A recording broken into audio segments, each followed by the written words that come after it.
Oui, bonjour. Aujourd'hui, nous allons parler sur un sujet qui est sûrement familier à beaucoup de personnes. Vous l'avez déjà sûrement entendu, ou peut-être que certains pratiquent déjà la méthode sur laquelle je voudrais qu'on parle aujourd'hui. En fait, il s'agit de devenir millionnaire, tout simplement. Il s'agira de devenir millionnaire ou tout au moins vivre heureux jusqu'à la fin de sa vie. Certaines personnes pensent que l'on ne devient millionnaire que lorsque l'on est de parents riches, c'est-à-dire qu'on devient millionnaire par naissance.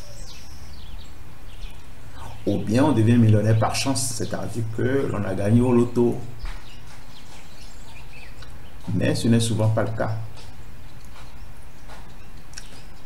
Quels que soient vos revenus actuels, vous pourrez devenir millionnaire en appliquant les stratégies avérées que certaines personnes ont déjà appliquées pour devenir millionnaire ou tout au moins vivre heureux jusqu'à la fin de sa vie, ne pas manquer d'argent. C'est aussi vrai que certaines personnes vont attaquer la stratégie, mais elle marche et moi je l'applique depuis des années. Certains me demanderont si moi-même je suis déjà millionnaire ou bien si je suis multimillionnaire. Tout ce que je puis dire, c'est que la stratégie marche. Il s'agira en fait de mettre en place la stratégie dite des 70%. De quoi s'agit-il? C'est quoi la stratégie des 70%? En fait, c'est une méthode simple de gestion de ses propres revenus, mais qui exige tout au moins une petite rigueur. Toute chose dans la vie mérite une rigueur. Que nous soyons salariés, artisans, étudiants, apprenons à vivre avec 70% de l'argent qui passe dans nos mains. Lorsque l'argent passe dans nos mains, que ce soit les salaires pour les fonctionnaires, les gens salariés du secteur public ou privé, que nous soyons prestataires, c'est-à-dire les artisans, nous travaillons pour nous gagnons de l'argent quotidiennement, ou nous sommes des étudiants, c'est-à-dire nous avons notre bourse ou bien notre argent de poche. La chose à faire, c'est de mettre 30% de côté et vivre avec 70%. Les 30% seront répartis comment? Nous prendrons 10% que l'on mettra dans un compte épargne que nous appellerons épargne de secours. Nous mettrons 10% que nous mettrons également en épargne que nous appellerons épargne à long terme. Et nous allons prendre 10% pour les œuvres de charité.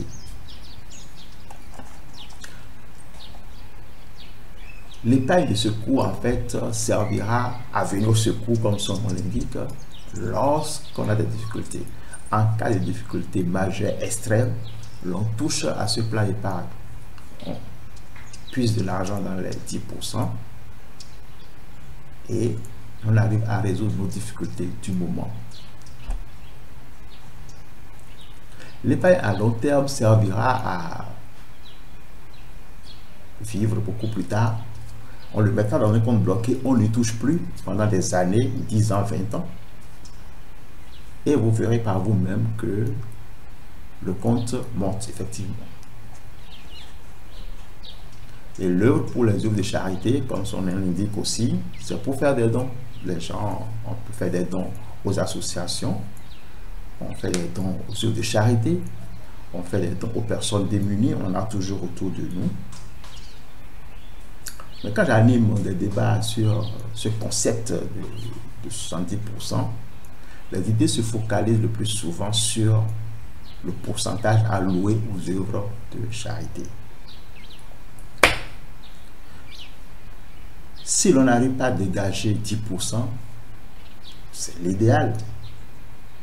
Dégager 5%. Mais 10% c'est l'idéal, on le voit partout. Chez les musulmans, on l'appelle la zakat. Chez les chrétiens, on l'appelle la dîme. Chez d'autres confessions, ça a d'autres noms. Mais les 10% sont institués pour venir aux personnes démunies autour de nous.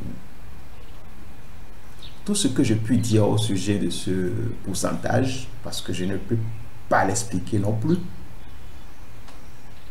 c'est de faire un effort pour le faire régulièrement et vous constaterez par vous-même le changement dans votre vie.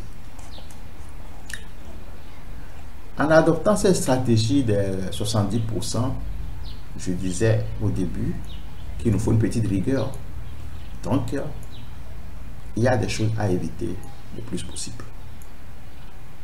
Il y a des dépenses inutiles à éviter. Les dépenses inutiles, il y en a sûrement plusieurs, mais j'en recense quelques-unes que je vous dis ici. Évitez les jeux de hasard. C'est la première chose. Essayez de vivre sans crédit. Le seul crédit tolérable, si l'on devrait en contracter, c'est le crédit logement. Et puis, faites chaque mois le plan de vos dépenses. Et pour les hommes, certains vont sourire, j'en suis convaincu. Pour les hommes, contentez-vous d'une et une seule femme. Voilà les conseils que je voulais donner aujourd'hui par rapport à la gestion de nos revenus.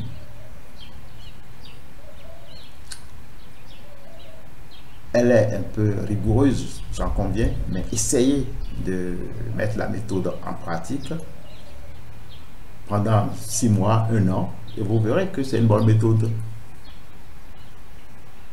Si la vidéo vous a plu, si ça a apporté quelque chose, je vous prie de me laisser vos commentaires sur ma chaîne.